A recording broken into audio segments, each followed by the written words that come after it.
இருக்கும் அப்படின்னு பயந்துக்கு தான் போனேன்.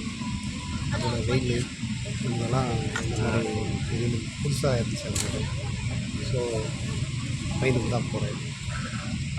ஏன்னா வேறு கண்ட்ரி இல்லையா, அங்கே சட்டத்திட்டங்கள்லாம் கடுமையாக இருந்துச்சு.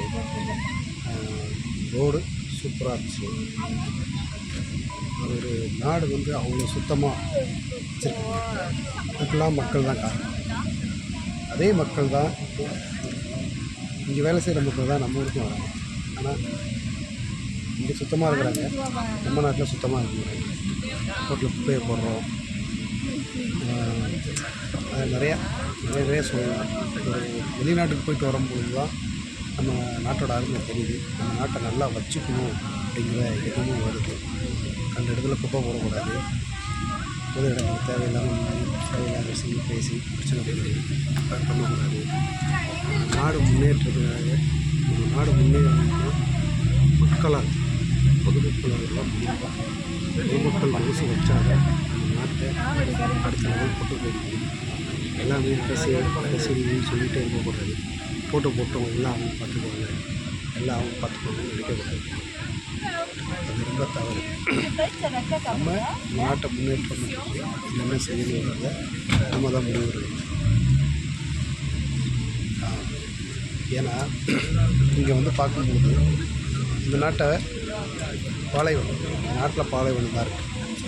தண்ணி கூட சரியாக கிடைக்காது, தண்ணி இல்லாத போகுது. பெட்ரோல் கிடைக்குது, அது பிஸ்னஸ்ஸு அது வச்சு வியாபாரம் பண்ணுறாங்க.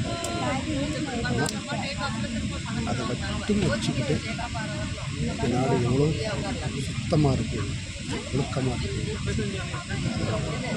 ரூல்ஸ் ஃபாலோ பண்ணுறாங்க. ஸோ அதெல்லாம் பார்க்கலாம். இந்த மாதிரி நம்ம நாடு இருக்கணும்னு எனக்கு ஆசை வருது. நீங்களும் இந்த மாதிரி வெளிநாடு வந்ததுக்கப்புறம் தான் உங்களுக்கு அந்த ஆசை வரும். வெளிநாடு போயிட்டான் பார்த்துட்டானா அதனால் இவங்களுக்கு ஆசை வருதுன்னு நினைக்கிறாங்க. அது மட்டும் இல்லை, எல்லாருக்கும் அந்த ஆசை வரும். ஏன்னா எல்லோரும் வெளிநாடு போயிட்டு வந்தால் வரும். நான் போயிட்டு வந்ததுனால என்னோடய அனுபவத்தை சொல்கிறேன். நாட்டை சுத்தமாக வச்சுக்கணும்,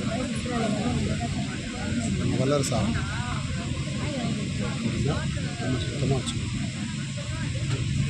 கவர்மெண்ட் ரூல்ஸை ஃபாலோ பண்ணணும். தவறு செஞ்சால் தட்டிக்கணும்.